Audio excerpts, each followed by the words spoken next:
Good morning, everyone. Reverend Denise here. And I will be offering our Sunday morning message on this second day of August. August already. And we have a couple of really big birthdays this month. Just yesterday, Gretchen Meixner turned 97. Isn't that wonderful? We all drove down her street, beeping our horns, balloons, and signs, and we all wished her well. It was wonderful. And I don't know how many of you realize, but for several years, Gretchen was our sole prayer shawl knitter. She knitted hundreds of prayer shawls for us. And just about a year or so ago, she began to teach other women how to make these, and we appreciate all the women doing this. But Gretchen, she's still our #1 prayer shawl knitter. So happy birthday, Gretchen, and thank you for all you do for All Paths to God. And another big birthday is Marie Vitter. She turns 90 years young on Friday. And she also played a major role for us during this pandemic. She was one of the women who was getting all those face masks that were deeply needed for Sun Towers. And we so appreciate it. Thank you, Marie, and happy, happy birthday. Now I know there's a few more birthdays, like Anita Abbey, Karen Catilius, Nancy Alguire, and of course my baby niece, Christine Pynchon. And there's probably a few more birthdays. So let me just say to all the August babies, have a happy, happy birthday. We celebrate you.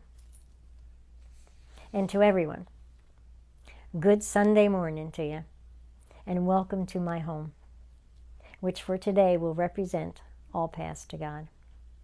So thank you for joining me. I am deeply honored.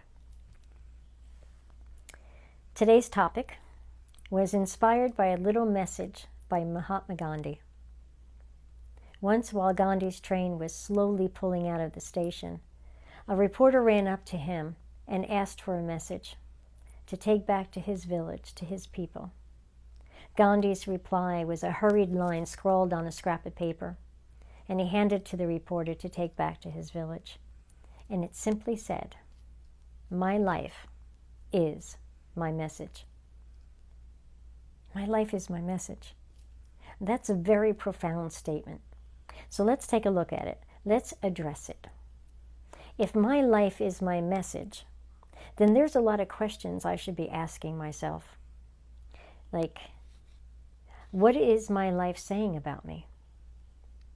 What's my life saying I believe about others? What's my life saying I believe about the world, about life itself? What message is my life offering? And do I agree with it? Is this the right message for me, or do I need some editing? Do I just need a few tweaks here and there?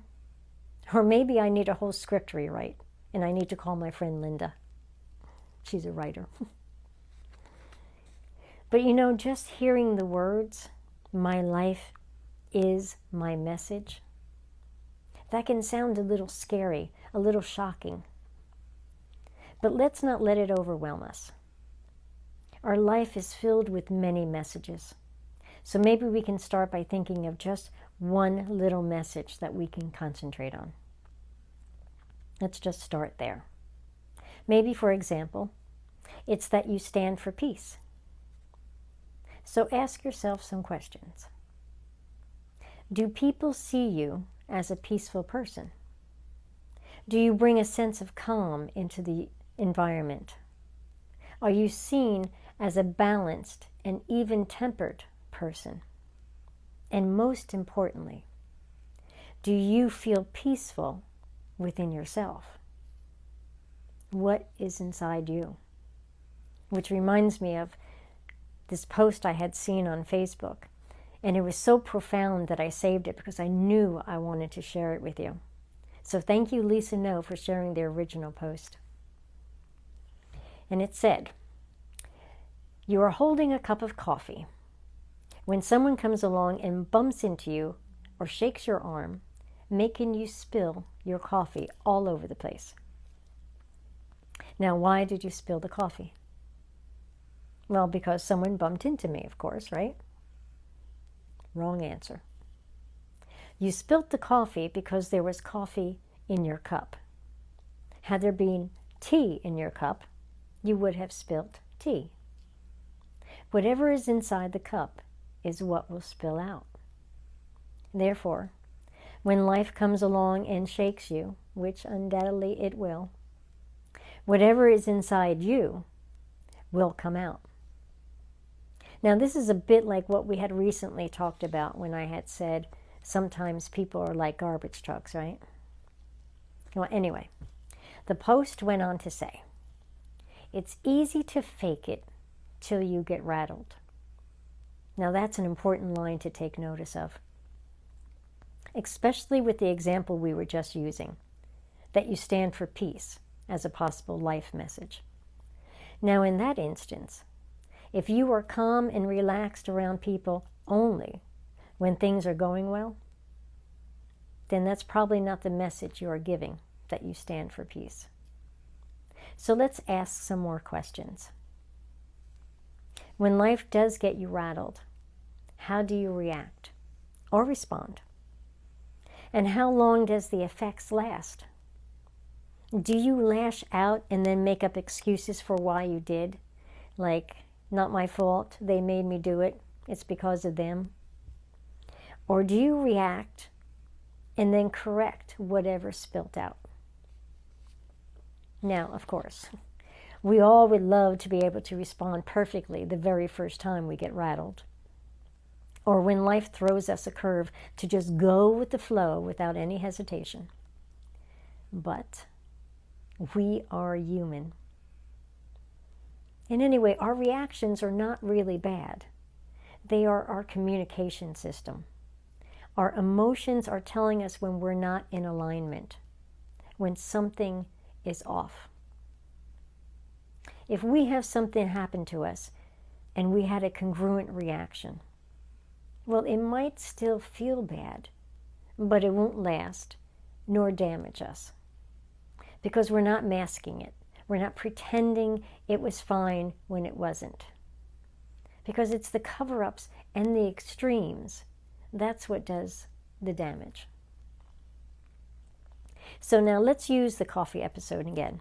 Instead this time of using it metaphorically speaking, we're going to use it as if it was an actual event. If our coffee gets spilt, and we have an immediate leap out of our seat and yell, "Oh, crow," but then we clean it up, we go and get another cup, and we forgive the accidental bump, we move through it. Well, then that's congruent. It was unpleasant for sure. You expressed it, and you moved through it. You didn't get stuck. But now, what if instead we demonize the one who accidentally bumped us, and we rant on, and we keep it alive by telling person after person of this injustice? Then chances are your message is not one that has anything to do with peace. But now going back to the first example, where you had the immediate reaction, yelled out, "Oh, crow," but then corrected the situation and did not hold a grudge. Well, then that very well could be a person who stands for peace, because it was congruent. It was a congruent reaction, and it was also authentic.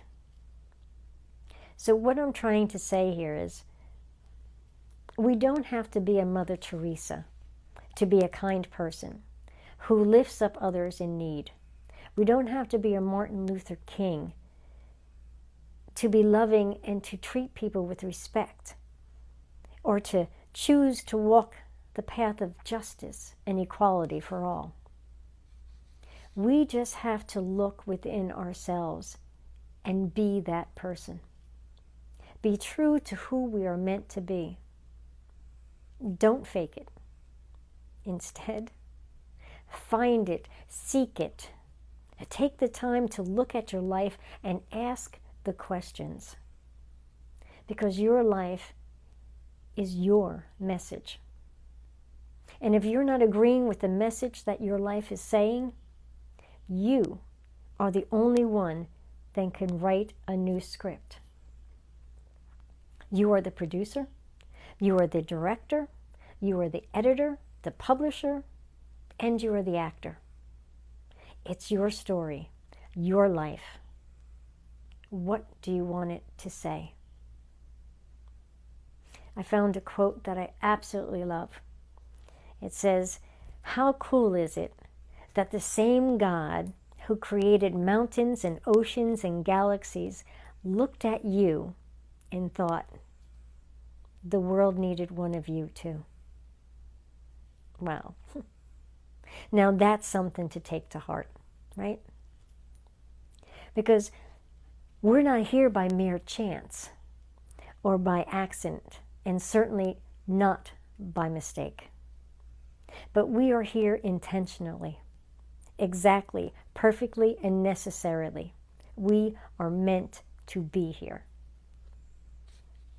Life is like a puzzle. It's not whole if one of the pieces is missing. And it's not correct if one of the pieces is squeezing into a spot that's not ours, while the spot that's meant for us lay empty, waiting. So let's seek out our message. Let's explore the depths of our soul and let that speak out. Our life is our message. To help you getting inspired, maybe I can share a few quotes from some famous people to help. My first one is, go confidently in the direction of your dreams. Live the life you've imagined. Henry David Thoreau.